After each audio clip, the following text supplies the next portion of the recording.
ध्यान में जाने का सबसे सीधा तरीका है हमारी सांसें। वो सांसें जिनकी वजह से हमारा पूरा स्थूल शरीर जीवित है और काम कर रहा है। बिना सांस के हमारे स्थूल शरीर में जरा सी भी हलचल नहीं होगी और हमारा स्थूल शरीर हमारी सांसों के अनुसार ही प्रतिक्रिया करता है। बहुत से लोग सांसों के बारे में बहुत कुछ जानते हैं, लेकिन बहुत कम लोग सांसों की गति और हर सांस का हमारे स्थूल शरीर पर क्या प्रभाव होना चाहिए, इस बारे में देख पाते हैं। नमस्ते दोस्तों, बुधा ब्लेस्ड लिविंग चैनल में आपका फिर से स्वागत है, जहां हम आंतरिक शांति और खुशी का मार्ग तलाशते हैं। यदि आप यहां नए हैं तो हमारे बढ़ते परिवार में शामिल होने के लिए चैनल सब्सक्राइब करें और घंटी बजाना न भूलें। दोस्तों, बिना सांस के गुजारा करना किसी भी व्यक्ति के लिए, चाहे वो एक सामान्य व्यक्ति हो या एक आशी, संभव नहीं है और उसके जीवन में उन्नति भी उसकी सांसों के कारण ही होती है। जब आप चिंतन करने बैठते हैं तो जब तक आपकी सांसें स्थिर नहीं होती तब तक आप ध्यान में नहीं जा सकते। इसलिए अपनी सांसों को संतुलित रखना बहुत जरूरी है। कोई भी खोजी तब तक चिंतन में नहीं जाना चाहेगा जब तक वो अपने जीवन का आधार स्थापित नहीं कर लेता। जीवन के आधार को मजबूत करने का सिर्फ एक ही तरीका है और वो तरीका है हमारी सांसें, जिसे विज्ञान प्राण और विज्ञान सांस कहता है। साथियों, ये सांसें व्यक्ति के लिए इतनी महत्वपूर्ण हैं कि इन्हीं सांसों के माध्यम से व्यक्ति को जीवन मिलता है और इन्हीं सांसों के कारण वह जीवन से विदा भी होता है। विज्ञान कहता है कि जब तक व्यक्ति सांस ले रहा है तब तक वह जीवित है, उसके बाद व्यक्ति मर जाता है। लेकिन आध्यात्मिकता कहती है कि जब तक ये सांसें व्यक्ति के अंदर चल रही हैं तब तक वह स्थूल शरीर में जीवित है।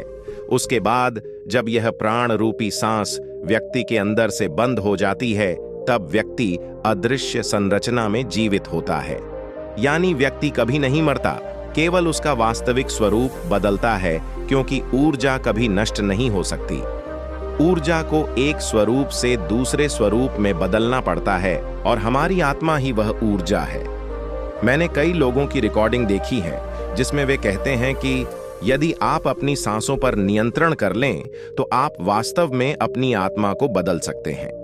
यदि आप यम और नियम के महत्व को समझते हैं तो आप तुरंत समाधि का अनुभव कर सकते हैं, लेकिन यम और नियम के बिना व्यक्ति समाधि तक नहीं पहुंच सकता।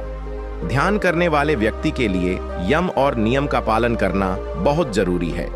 यम और नियम का पालन करने मात्र से ही आप ध्यान की गहराई में जा सकते हैं। केवल विश्राम करने से कभी समाधि नहीं हो सकती। अगर कोई यह कह रहा है कि आप अपनी सांसों को इस तरह से बदलकर ध्यान समाधि में जा सकते हैं, तो वह आपको धोखा दे रहा है, क्योंकि आपकी सांसों के साथ साथ आपकी मानसिक स्थिति भी वैसी ही होनी चाहिए। अगर किसी व्यक्ति की मानसिक स्थिति खराब है तो उसकी सांसें कभी भी स्थिर नहीं हो सकती हैं।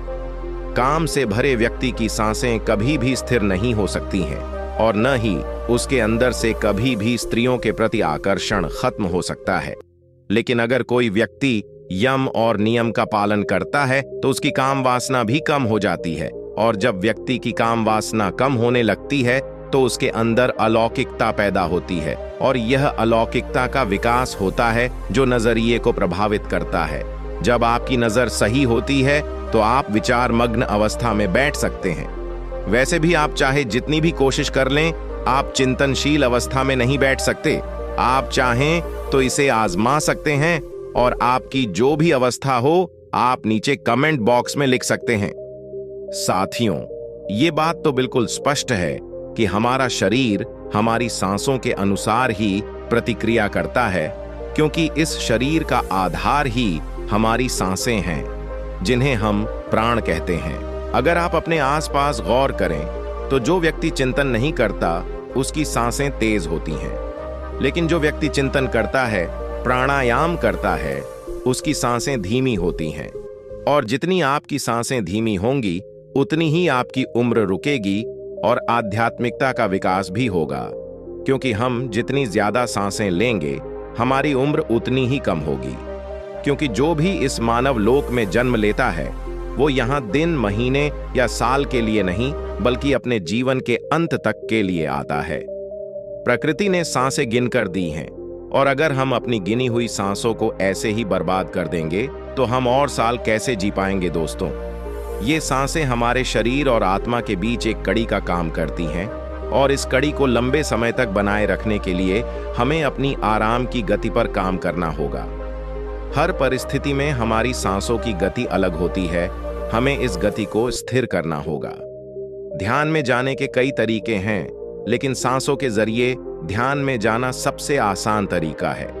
ये तरीका उन लोगों के लिए आसान है जो ध्यान कर सकते हैं, जो अपनी सांसों पर ध्यान केंद्रित कर सकते हैं, जो अपनी नाभि पर ध्यान केंद्रित कर सकते हैं, जो अपने पूरे शरीर पर ध्यान केंद्रित कर सकते हैं।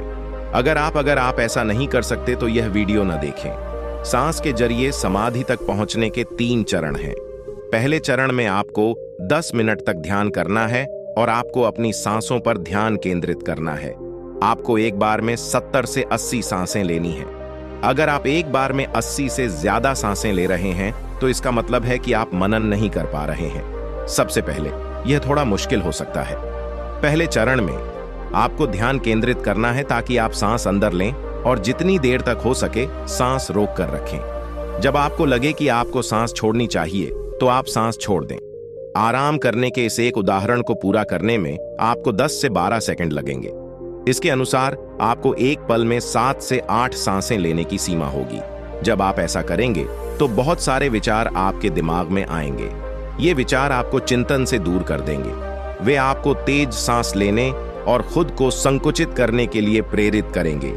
हालांकि आपको ऐसा बिल्कुल भी नहीं करना चाहिए। आपको सिर्फ अपने आराम पर ध्यान केंद्रित करने की जरूरत है। आप अंदर और बाहर दोनों ही तरह से सांस ले रहे हैं। अगर आप सिर्फ इसी पर ध्यान केंद्रित करेंगे तो आपके साथ होने वाले विचार गहरे नहीं होंगे। इसके अलावा कुछ दिनों के बाद आप अपने साथ होने वाले विचारों और मन से दूर हो जाएंगे।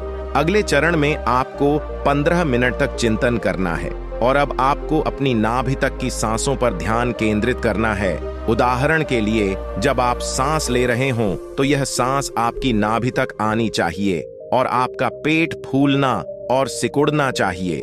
आपको इसका अभ्यास 15 मिनट तक करना है। साथ ही कुछ ही समय में आपको बस 110 से 115 सांसें लेनी हैं। अगर आपको लगता है कि आपको कम समय में 110 से 120 सांसों की जरूरत है तो इसका मतलब है कि आपका ध्यान काम कर रहा है। इसे करने के लिए आपको सुखासन में बैठना है। अपनी आंखें बंद करके सांस अंदर और बाहर लेनी है। आपको इस सांस को अपनी नाभि तक ले जाना है। इस तरह आप पूरी सांस लेंगे और उसे रोक कर रखेंगे ताकि यह आपके पेट में इकट्ठा हो जाए और आपको लगे कि यह सांस आपकी नाभि तक आ रही है। सांस लेते समय आपका पेट फूलना चाहिए और जब आपको लगे कि आपको सांस बाहर छोड़नी चाहिए तो आप सांस बाहर छोड़ देंगे।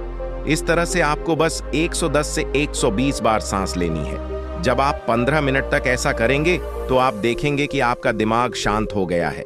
एक ऐसी स्थिति आ गई है जहां आपको बाकी दुनिया की चिंता नहीं है। आपको इस बात की चिंता नहीं करनी चाहिए कि बाहर क्या हो रहा है। आपको सिर्फ अपनी नाभि तक जाती सांस पर ध्यान केंद्रित करना है। कुछ समय बाद आपको ऐसा लगेगा कि आप दूर बैठे हैं और अपने पेट को देख रहे हैं। आपका दिल फैल रहा है और सिकुड़ रहा है।